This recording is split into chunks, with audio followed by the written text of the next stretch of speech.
Another experience I've had that I think we should maybe speak about is the increase in spiking cases.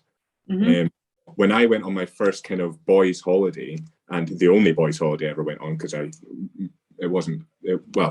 enjoyed it, but I would never do something like that again. It was just not my scene. But the first night we went out, I was spiked, and I ended up like sprawled across the street, woke up at 7 o'clock in the morning, couldn't remember anything. I was still almost hallucinating, and I managed to get back to my hotel. The worst thing that happened to me is my money was gone.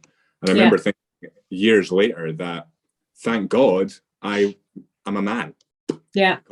If I was a female, that would have been 100 times worse. Yeah. And I'm going on a massive tangent here, but another experience I had a couple of weeks ago, actually, I was walking home on a rainy night. I had a big black coat on and my hood up, and a woman approached me saying, do you mind if I walk with you? There's just a big group of men behind me, just up to the like busy street ahead. I was like, yeah, that's fine.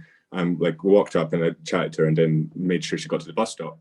But as I was walking home, I did think, what a horrible predicament she's in, because she doesn't know who I am. I'm just a man with my hood up. So I could have been anyone. I could have there. So she almost had to choose. Do I like risk it and walk home myself with this big group of men behind me, or do I approach this man by himself with his hood up?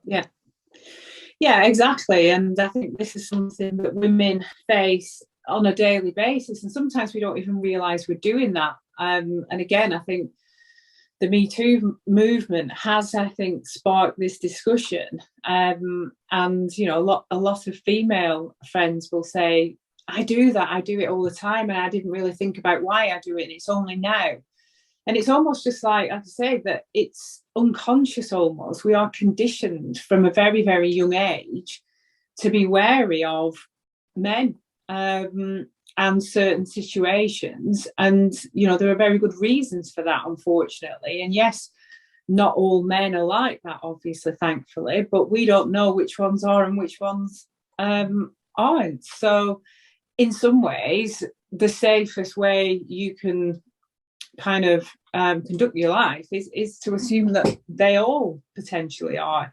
And it's only until, you know, you get to know somebody and, you know, you can let your guard down to some extent. And it's a terrible way of being. And I'm sure, like I say, that decent men don't want women to live like that either. And it would be much better if we didn't. But this is why, you know, I do think it's so important that women are permitted to have single sex spaces, etc., so that, you know, they have that place where they know they're not going to be exposed to male-bodied people that make them feel uncomfortable and potentially pose a risk to them. Like I say, we don't know which ones are and which ones aren't. So, you know, the only way is to almost assume that everybody poses a risk. But this is just something that, as a woman, you have to learn to deal with, and you're exposed to it from a very, very young age.